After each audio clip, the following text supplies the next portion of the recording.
Welcome back, friends, to Mark's Inspiration. I'm thrilled you're here because today we're diving into two powerful chapters from the book Change Your Day. Not your life chapters that have the potential to transform the way you approach every single day.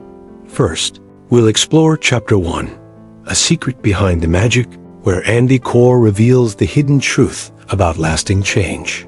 It doesn't come from radical life overhauls or giant leaps. It comes from mastering your day, one small choice at a time. Imagine waking up each morning knowing exactly what to do to make your life better, without feeling overwhelmed or exhausted. That's the magic we're uncovering. Then we move to Chapter 2, Behavioral Momentum. Here, we learn how small, consistent actions create unstoppable forward motion. Andy Corr calls it behavioral momentum, and it's the engine that turns tiny daily habits into life-changing results. Whether it's your career, your health, or your relationships, momentum is what bridges the gap between intention and real achievement. By the end of this episode, you'll understand how to harness these principles to take control of your day, build unstoppable momentum, and create real, lasting change in your life. So get comfortable, grab a notebook if you like, and let's start transforming today, because your life is built from the days you live intentionally. A hired car glided smoothly into the pickup area in front of the MBA advertising agency in London. Two advertising agency executives climbed into the car at the chauffeur's directive. They had no idea where they were going or why. They at least knew they weren't being kidnapped. They were only going on a secret assignment. The executives settled into the back seat and watched the buildings go by as they were driven through the heart of London. They soon arrived at a business office, where they were greeted by Darren Brown, a well-known illusionist in the United States and the United Kingdom, and the host of a popular television show titled Mind Control. As they sat down in a conference room at Brown's direction, they were given this challenge: design a logo and strapline slogan for a new chain of stores. The product? Taxidermy, the stuffing and preserving of dead animals. Before he allowed the advertising executives to begin their design work, Brown announced he had already drawn up some ideas and had put them in a sealed envelope, which he had placed under a stuffed cat on the conference room table. Brown gave them 30 minutes to complete their task, and he left the room. The ad men immediately launched into full brainstorming mode. They identified various ideas and themes, threw out most of them as ridiculous, and then focused on one idea and developed it as best they could in the time given. Brown returned to the room, and the men revealed their ideas. Brown complimented them on their creativity, and then asked them to open the sealed envelope he had left in the room. They opened the envelope, and as they read the contents, the blood seemed to drain from both of their faces. One of the men dropped his head into his hands as he thought, "I've been gutted." Brown's document showed the sketch of a logo with a bear sitting on a cloud playing a harp. The slogan assigned to the logo read, "Creature Heaven, where the best dead animals go." The wording was not identical, but it was close enough to be uncanny. How did Darren Brown influence these two highly paid creative professionals, whose livelihood was to come up with original ideas to draw nearly the same logo and write nearly the same slogan that he had developed? Was there a secret? Yes. As the ad men walked out of the building to get back into the car Brown had sent, their attention was caught by a painting on the wall of a nearby building, plainly in their line of sight as they had arrived at Brown's office. It was a painting of a bear. As they reviewed the route to the meeting, they noted that they had first been driven past the London Zoo. At a stoplight by the zoo, a group of people walked across the crosswalk. All were wearing light blue sweatshirts with the word zoo printed across the front. At the next stoplight, to their right, they had seen a department store window with a big harp on display. They were then driven past a coffee shop with a chalkboard outside that included the words, "Creature Heaven." As they had entered Brown's building, they had walked past a man holding a flip chart with more subtle cues in the time that it took to drive these two ad men across town. Darren Brown had cued, influenced, triggered, and motivated these men to think and act in a very specific way. Scary, huh? When I first read about this incident, I was so fascinated by it that I decided to test it on several audiences, with a combined total of 9,000 people. One of the audiences had 4,000 healthcare designers, creative people by training and experience. I asked these audience members to do the same exercise. Brown had prescribed, draw a logo and invent a slogan for a series of taxidermy shops. I did not, however, give them any of the cues that Brown had known were along the ad men's drive to his office. Without the cues the ad men were exposed to on their trip in London, how many in my audience do you think drew a logo with a bear, much less a bear sitting on a cloud playing a harp? You're right if you said none. Of the 9,000 people asked to come up with a slogan, how many of them used the phrase animal heaven or creature heaven? You're right if you said zero. There has been an active debate through the years as to whether subliminal advertising works. Most experts agree that it does not work. Hidden messages don't seem to have much of a mysterious influence on us. But at the same time, research has shown consistently that cues have a surprising effect on us. Environmental triggers, those things we encounter and perceive as we go through our lives, whether they are consciously or unconsciously perceived, do influence our attitudes, thoughts, emotions, and behaviors, far more so than most might think. Have you ever asked yourself, why don't I want to do what I know I should do?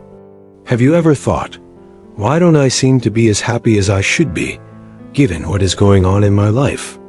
Have you ever questioned, why am I more cranky or tired or less patient than I should be, given the facts of my life? The truth is, your day is a series of cues that trigger how you feel, act, and think much more than you may realize. From the moment you awaken, the supercomputer between your ears begins to take in a wide variety of information through all of your senses. These cues trigger a sequence of thoughts, feelings, and actions that build upon one another. Each thought, feeling, or act becomes another cue. The momentum associated with these cues builds not only in the moment, but throughout the day. Each passing hour adds more cues, forming the conclusions about your day. It is a good day or a bad day. You are feeling positive or negative. You have been productive or unproductive. You are energized or you are drained, and so forth. That prevailing opinion of your day likely carries on into your sleep and determines an upon awakening set of cues that begin your next day. Over time, the cues you routinely take into your mind can create a prevailing attitudinal worldview, one in which you can eventually feel trapped without even knowing that you have been taken captive. Cues can eventually produce a general attitude pessimism, optimism, fatalism, or any of a number of other isms. Perhaps the most insidious of all facts related to this is, what you imagine, or the series of thoughts that play out in your mind, are cues that trigger you. You will begin to look for, validate, and reinforce the cues that you think about, even if you have not encountered those cues in real life. Let me give you an example. Close your eyes and imagine that you are walking down a sidewalk past a small bakery. The aroma of cinnamon and yeast bread is filling the air. You can almost feel yourself salivate at the idea. Does this smell trigger you to quicken your pace, to outwalk the temptation? Do you veer into the bakery and lay claim to one of the biggest and most sumptuous cinnamon rolls you have ever seen? In the aftermath, do you feel proud of yourself for resisting? Guilty for succumbing? What do those thoughts trigger? Will it trigger a change in your lunch plans? Will it impact your communication with people you now perceive as cinnamon roll-worthy colleagues, or those you believe should abstain from having as many cinnamon rolls as they seem to be eating? These cues and triggers build upon one another and become basic patterns of thinking and feeling. To change your day Begin by considering the cues that you encounter on a daily basis. If the cues you are experiencing are not serving you well, if you don't like the way you are thinking, feeling, or acting, make an intentional decision to refocus your attention, to redirect your imagination and patterns of thinking, and to begin to absorb cues that you believe can create greater motivation, energy, productivity, optimism, creativity, and more rewarding relationships with others.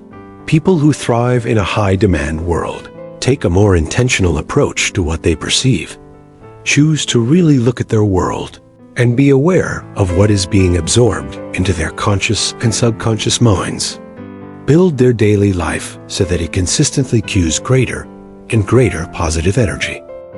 The CEO of a Fortune 100 company stood on the stage, behind a lectern and in front of a large digital display panel. On the display were the words, "Thank you," along with the logo of their Platinum Award. The event was part of an incentive trip for the top salespeople in the corporation, and it was being held on the island of St. Martin in the Caribbean. Only the top 1% of salespeople had been invited. The audience of several hundred people was attending this very special corporate meeting. They looked very festive in their Hawaiian print shirts, swimsuit cover-ups, and flip-flops. The CEO said, "As you know, this trip is not about work, but reward. Today, we officially announce the top 10 sales reps of our entire company." As the CEO then announced the reps, one by one, he began with number 10 and counted his way down, generally adding a comment that went something like this: "Ben Smith, of the Southeast region, who has the account with company ABC, which grew X% over last year to a total of X thousands of dollars." This general statement accompanied the introduction of the reps' numbers, 10 to 5. When the CEO reached the rep in position number 4, he said, "Barry Osdurk, from the South Central region, whose account with a BC," and then he flipped over the page in front of him to keep reading. "Def, GHIJKL companies." He paused, and with amazement in his voice, he continued, "Wow, Barry produced X% increase this year and did so without a primary account. Most reps who reach the Platinum Award level in this company have only one big account. Barry had reached the number 4 spot by hustling among several small and medium-sized accounts, which is significantly harder and very rare. I had made a presentation to this conference right before this awards event and was listening to the CEO from backstage. After I heard the presentation, I tracked down Barry and arranged to have breakfast with him the next morning. My main question to Barry was, "How did you do it?" He said, "Andy, by 9 o'clock every morning, most of my peers are sitting at their desks finishing their read of the morning paper. By 9 o'clock, I've already met with 2 to 3 new prospects. I've exercised, eaten a healthy breakfast, and had coffee with my wife," he continued. "I'm not trying to say that my coworkers are lazy. They are not. I know many are working past 8 o'clock on most work nights. I just don't think that is the most productive way to live, and it is certainly not the way I choose to live." I could see how such a fixed routine might work for a person who goes into a main office every day, but that was not the case with Barry. He told me, "My days are always different. Some are in the office. Sometimes I am traveling or meeting with people. Other days are spent doing paperwork. But I have very consistent patterns." Barry's pattern goes like this. He wakes up early, walks to the opposite side of the room to the table where his alarm clock sits. He flips the alarm off, no snoozing. He walks into his closet and puts on exercise clothes that he has laid out the night before. He goes immediately to the gym, the treadmill in his home, or jogs outside for 30 minutes. He cools off after his exercise, has a mug of coffee from his programmable coffee maker, which was preset the night before, and sits down to eat a breakfast that he also laid out the night before. He eats while reading the newspaper or a business journal. He showers, spends a few minutes with his wife and children, and then heads out the door. His first 2 meetings or activities were scheduled the day before. After those meetings, he usually swings by the home office about mid-morning and checks messages or attends meetings that set in motion appointments for the remainder of his day. Barry's patterns are highly predictable, and over the months and now years, those patterns have had measurable results in his life. His patterns have produced progress that he can feel and see, and much of that progress happens even before his peers have finished reading the morning paper. I can hear some of you thinking, "Yeah, Andy, Barry is a go-getter." That's only one point to be gleaned from his life. The greater point is this: Barry's first things first approach to a day sets in motion a pattern that continues throughout his day. The positive momentum he creates early in his day cues a productive rest of the day. The truth is this: what you do first matters. Core concept. What you do first matters. Sir Isaac Newton once said, "Objects in motion tend to stay in motion." From my perspective, and after countless conversations with go-getters, I firmly believe that the ideas, actions, thoughts, and feelings that a person sets in motion first thing in the morning tend to not only stay in motion, they have a great likelihood of gaining in momentum throughout a day, especially if those ideas, actions, thoughts, and feelings occur in a rapid sequence. There is a better way to start the day. By the time Barry got to his office, he had already ticked off several important boxes on his list of things to do, and he was geared toward continuing that pace for the next several hours, while his peers were still in the starting blocks, looking for their first box to check off. What behavioral momentum accomplishes? Behavioral momentum is a well-documented theory in the realm of motivation, and it is a key means of increasing compliance or stick-to-it-iveness in goal setting. The theory proposes that if you want someone to do a fairly difficult activity, which that person may not initially want to do, then ask the person to do 1 or 2 fairly easy activities before you ask him to do the more difficult activity. The person's success, perhaps even enjoyment at the task, or the enjoyment at having accomplished the task, sets up the person to want to continue the success and to give greater positive effort to accomplishing the difficult task. Core concept. Motivation is really momentum in disguise. In Barry's case, day after day of successful productivity had a similar momentum effect. Days of high productivity set Barry up for weeks of high productivity, until this pattern became a predictable habit that consistently motivated him to his best behavior with the most positive attitude and most creative ideas. The clients with whom he met, of course, were encountering an upbeat, creative, energized rep, and his overall positive performance in their presence encouraged them to buy and then buy some more. Behavioral momentum produces a formula of 1 + 1 + 1 = 10. Momentum is a multiplication process. It produces a geometric curve. I have met dozens of people who tell me that when they began to see real progress toward a new goal they had set for themselves, they began to feel the impact of momentum. They began to think, "This makes me feel great. I can do this. Why wasn't I doing it before?" The initial success is both reinforcing and motivating.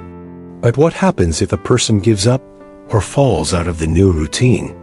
The reverse kicks in. It doesn't take long before a person loses consistency, motivation wanes, and goals fade. Before long, the person is thinking, "How was I ever able to do that?" Things can be turned around. Have you ever left a sporting event before the end of the game or competition because one team was getting hammered so badly that the game had become boring? And then, on the drive home, as you turned on the radio to get the final score of what you just knew was a wipeout, you hear that the losing team is staging an amazing comeback, and one that eventually produces a squeak-by victory in the last seconds? How could momentum change so quickly? Have you ever arrived at work feeling energized, positive, focused, and highly motivated, and then reflected later in the day on how rewarding those first few tasks or appointments of your day turned out to be. But then the next day, you came to work after a rough, perhaps sleepless night, bad traffic problems, angry words with your significant other, and you glare at those in your office, thinking, all these happy people are getting on my nerves. What makes the difference? Have you ever wondered how just one negative performance can change your attitude so quickly? And conversely, how one major score can create many more positive vibes and even a few more social invitations than you ever thought possible? Why are people so fickle? They began to feel the impact of momentum. They began to think, this makes me feel great. I can do this. Why wasn't I doing it before? The initial success is both reinforcing and motivating. But what happens if a person gives up or falls out of the new routine? The reverse kicks in. It doesn't take long before a person loses consistency, motivation wanes, and goals fade. Before long, the person is thinking, have you ever wondered how you can feel incredibly cranky toward your child or significant other in one moment, and at the same time feel deep love for that person? The answer to all of the questions above is this. Core concept. Do, know, but break it down.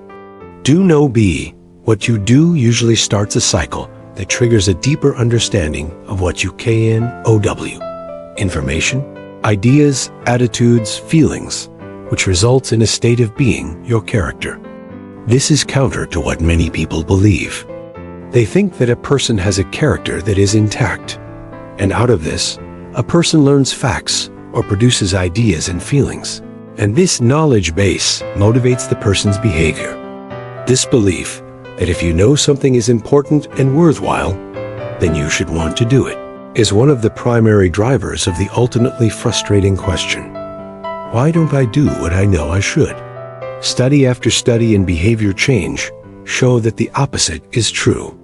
Get somebody to do something, and out of their doing, they will develop attitudes, ideas, and feelings. If what they do is successful and positive, they will learn that this doing is good. It is beneficial, rewarding, and pleasurable. They will want to do it again and again. If the behavior is healthful, positive, and rewarding, the information, ideas, and feelings and attitudes they gain will compel them to create a new habit of doing. And over time, it is our habits of behavior combined with our habits of thinking, feeling, that produce our character. Larry Winged, the pit bull of personal development, says, nothing in life gets better until you do. I agree. And think of it like this. Nothing in your life gets better until your daily patterns do. But when your daily patterns get better, everything gets better. Shift out of a no-be-do pattern. There are a number of organizations, and even entire industries that have bought into a no-do-be pattern. They believe that if they can just get enough of the right information, benefits, or commands to their people, they will see behavioral changes. The messages issued are often relentless and even obnoxious. The messages are generally geared to telling others all of the nasty things that will happen if the rules are broken, the process fails, the goals are not met.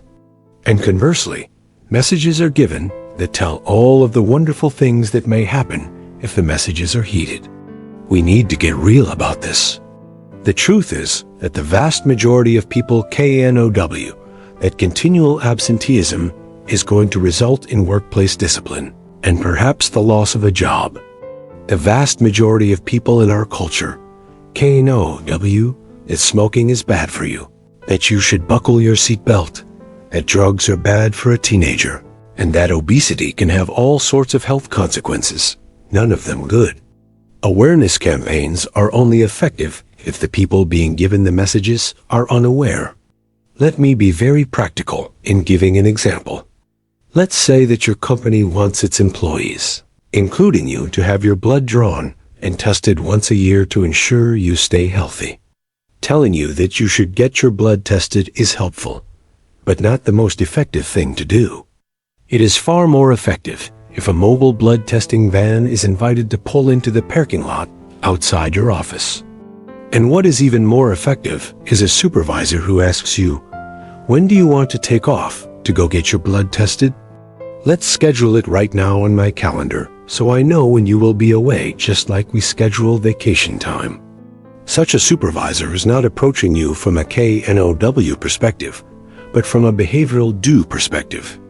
Making the appointment and going to the appointment are behavioral acts, not mental exercises. Overall, changing what you think, also known as adjusting your attitude or expanding your information base, does not always result in action. Action, however, does always change the way you think. Kelly McGonigal, a psychologist and Stanford professor and author of a book titled The Willpower Instinct, stated that it is generally futile to try to fix our thinking by clearing up anxiety or fears before we take an active step toward doing something. Rather, we are better off to launch out and take action in spite of and often in the face of our fears or past failures. When we lead with do, our experience actually modifies our perspective and very often changes our level of anxiety or fear. In the doing, we gain valuable information that is motivating. We learn more about ourselves, more about how to reach our goals, and more about how to act in ways that are increasingly beneficial and positive. Motivation is more of an experiential lesson than an informational one. I'm all for being a do-no-be. One of my favorite sales trainers is Terry Shoden, and one of my favorite quotes she has made is this: "Be a closer, not a concluder." If you want someone to do something, don't end your message to that person with the statement, "In conclusion, I want you to think long and hard about this." Rather, end your appointment with, "Here's my pen. Are you ready to sign on?" Instead of, "You should get your blood tested." A more effective approach is, "Our wellness team has set up a blood testing station in this room and at these times. What time can you go?" Core concept. When you want people to do something, direction beats information. 7 days a week, no matter the territory. I believe it is also important to tell you that Barry's territory was one of the worst that the company had. Barry didn't succeed because he was working highly fertile, rich sales fields. He was succeeding in spite of poor soil. His success was not only because of his ability to build behavioral momentum.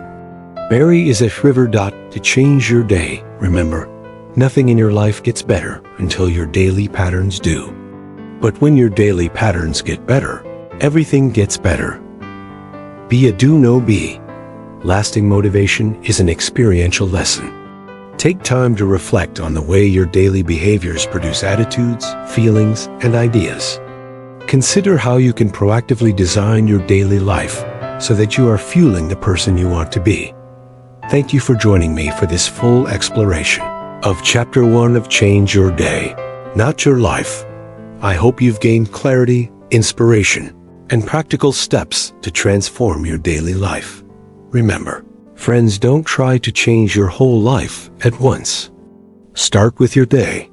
Small, consistent actions lead to extraordinary results. If you found value in this episode, subscribe, share it with a friend, and start putting these principles into action today. Until next time, keep living intentionally, keep reflecting, and keep creating the life you desire.